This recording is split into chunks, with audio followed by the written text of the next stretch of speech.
ओम नमो भगवते वासुदेवाय। स्वागत है आपका हमारे चैनल पर। आज के इस वीडियो में आप सुनेंगे श्रीमद् भगवत गीता का 10वां अध्याय और 10वें अध्याय का महात्म। अभी तक आप 9 अध्याय और 9 अध्यायों का महात्म सुन चुके हैं। अगर आप पहली बार हमारे चैनल पर आए हैं और आपने पिछले 9 अध्यायों की कथा नहीं सुनी तो चैनल को सब्सक्राइब करके आप भगवत गीता के 9 अध्यायों की कथा सुनकर आज के 10वें अध्याय की कथा सुने और अगले अध्यायों की कथा सुनने के लिए चैनल को सब्सक्राइब अवश्य करें और हमारे आज के वीडियो को लाइक करके शेयर भी करें। भगवत गीता जो कि हमें जीने की कला सिखाती है, धर्म अधर्म में भेद करना सिखाती है, सच और झूठ में भेद करना सिखाती है, किस राह पर हमें चलना है ये भगवत गीता हमें पूर्ण रूप से सिखाती है। धर्म की राह पर चलना, अधर्म से ग्लानि करना और साथ ही साथ भगवत भजन में लीन रहना इस कलयुग में कैसे करते हैं ये श्रीमद् भगवत गीता हमें अच्छी तरह से सिखाती है। तो चलिए इसी श्रृंखला में आज हम आपको सुनाते हैं 10वें अध्याय की कथा।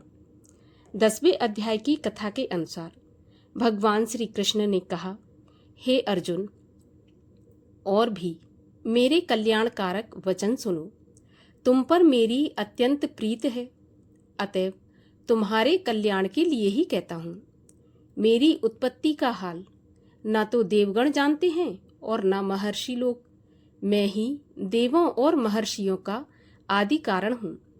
जो मुझे अजन्मा, अनादि और सब लोगों का ईश्वर मानते हैं वे सब मोह रहित हैं। उनके पाप नष्ट हो जाते हैं।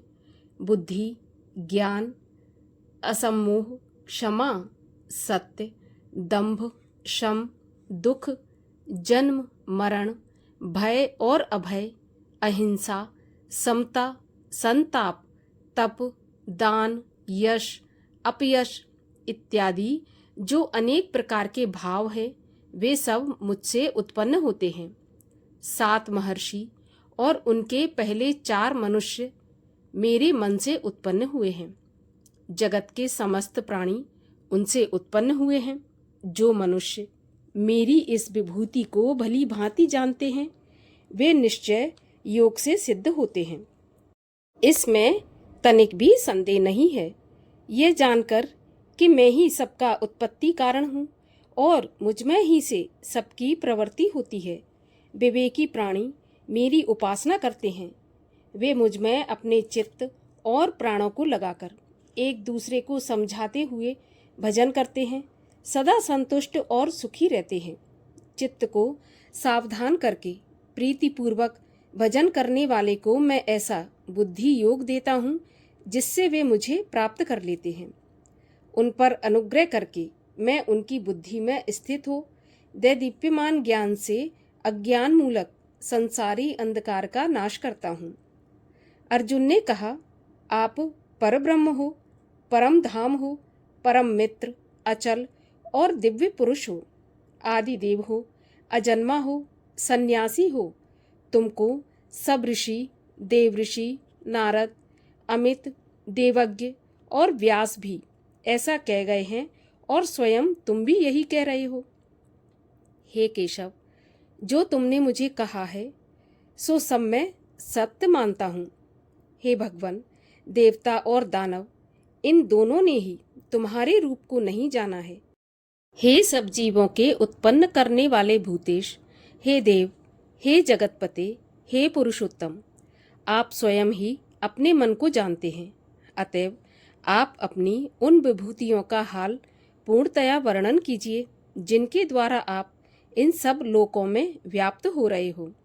हे योगिन, हे भगवान, सदैव आपका चिंतन करता हुआ मैं आपको किस प्रकार से जान सकता हूँ? आपका ध्यान किन किन भावों से करना योग्य है? हे जनार्दन, कृपया अपनी माया और विभूतियों को विस्तार से कहिए। इस अमृत रूप आपकी वाणी को सुनने से मेरा मन तृप्त नहीं होता। श्री भगवान ने कहा, मेरा विस्तार तो अनंत है, तो भी मुख्य मुख्य विभूतियों को मैं तुम्हें सुनाता हूँ। हे अर्जुन, समस्त भूतों के अंतःकरण में रहने वाली आत्मा मैं ही हूँ। मैं ही उनका आदि, मध्य और अंत हूँ। मैं आदित्यों में विष्णु, प्रकाशों में अनेक किरणों से भूषित सूर्य, मरुत गणों में मारीच और नक्षत्रों में चंद्रमा हूँ। मैं वेदों में सामवेद, देवों में इंद्र, इंद्रियों में मन और धृत मात्र में चैतन्य मैं ही हूँ। मैं रुद्रों में शिव, यक्ष राक्षसों में कुबेर, अष्टवसुओं में अग्नि और पर्वतों में सुमेरु मैं ही हूँ। हे पार्थ, पुरोहितों में बृहस्पति, सेनापतियों में स्कंद और जलाशयों में समुद्र मैं ही हूँ। मैं महर्षियों में भृगुवाणी हूँ, अक्षरों में ओमकार, यज्ञों में जप और स्थावरों में हिमालय मैं ही हूँ। वृक्षों में पीपल, देव ऋषियों में नारद, गंधर्वों में चित्ररथ, सिद्धों में कपिल मुनि, वेदों में अमृत से उत्पन्न उच्चैश्रवा, गजेंद्रों में ऐरावत और मनुष्यों में राजा मैं ही हूँ। शस्त्रों में वज्र, गौओं में कामधेनु, प्रजा की उत्पत्ति करने वालों में कामदेव और सर्पों में वासुकी मैं ही हूँ। नागों में शेषनाग, जलचरों में वरुण, पितरों में आर्यमा और शासन करने वालों में यमराज मैं ही हूँ। दैत्यों में प्रहलाद, ग्रास करने वालों में काल, मृगों में सिंह और पक्षियों में गरुण मैं ही हूँ। शुद्ध करने वालों में वायु, शस्त्रधारियों में राप, मछलियों में मगर, नदियों में गंगा मैं ही हूँ। हे अर्जुन, मैं सभी प्राणियों का आदि, मध्य, अंत, विद्याओं में आध्यात्म विद्या और वाद विवादों में वाद मैं ही हूँ। अक्षरों में ओमकार, समासों में द्वंद्व, अक्षय कोख और चार मुख वाला ब्रह्मा मैं ही हूँ। सबको हरने वाली मृत्यु, भविष्य में होने वाले पदार्थों की उत्पत्ति, स्त्रियों में कीर्ति, लक्ष्मी, वाणी, स्मृति, मेधा, धृति और क्षमा मैं ही हूँ। सामवेद में ब्रह्मत्साम, छंदों में गायत्री, मासों में मार्गशीर्ष और ऋतुओं में वसंत मैं ही हूँ। छलियों में जुआ और तपस्वियों में तेज, जय उद्योग और सात्विकों में सत्य मैं ही हूँ। यादवों में वसुदेव, पांडवों में अर्जुन, मुनियों में व्यास और कवियों में शुक्र मैं ही हूँ। दमन करने वालों में दंड, जय चाहने वालों में नीति, गुह पदार्थों में मौन और ज्ञानियों में ज्ञान मैं ही हूँ। हे अर्जुन, भूत भाव का जो बीज है वह भी मैं ही हूँ। मेरे अतिरिक्त चराचर भूत कुछ भी नहीं है। हे परंतप, मेरी दिव्य विभूतियों का अंत नहीं है। यह विभूतियों का विस्तार मैंने संक्षेप में कहा है। जो वस्तु ऐश्वर्यवान, शोभायमान और यशवान है और उन्हें मेरे ही तेज के अंश से उत्पन्न हुआ जानो। अथवा हे अर्जुन, इस ज्ञान से तुमको क्या प्रयोजन? यही जान लो कि मैं अपने एक ही अंश से इस संपूर्ण जगत में व्यापक हूँ। इस प्रकार श्रीमद् भगवत गीता के 10वें अध्याय का सार यहीं पर समाप्त होता है। और अब सुनते हैं 10वें अध्याय का महात्म। 10वें अध्याय का महात्म सुनाते हुए भगवान श्री नारायण माता लक्ष्मी से बोले, हे लक्ष्मी, अब 10वें अध्याय का महात्म कहता हूँ, सो श्रवण कीजिए। एक समय कैलाश पर्वत पर शिव पार्वती बैठे थे। एक हंस मेरे दर्शन को आया। वह हंस ब्रह्मा जी का वाहन था। ब्रह्मलोक में एक मानसरोवर कहा जाने वाला एक सरोवर था। उस सरोवर में सुंदर कमल के फूल थे। वह हंस एक कमल को लांघने लगा, तभी उसकी परछाई कमल पर पड़ी। तब वह हंस अचेतन होकर, काला होकर आकाश से नीचे गिर पड़ा। उसी समय उस मार्ग में मेरा एक गण आया और हंस को गिरा हुआ देखकर गण ने कहा, हे स्वामी, यह हंस आपके दर्शन के लिए आया था, तो यह श्याम वर्ण कैसे हो गया? हंस ने कहा, हे प्रभु जी, मैं आपके दर्शनों को आ रहा था। मानसरोवर में कमल के फूल खिले हुए थे। मैं उनको लांघकर आया। उससे मेरी देह श्याम वर्ण हो गई और मैं आकाश से नीचे गिर पड़ा। कारण मैं नहीं जानता कि ऐसा क्यों हुआ। यह सुनकर शिवजी हंसे। तब आकाशवाणी हुई कि हे शंभू जी, कमलनी से पूछो, वह बताएगी।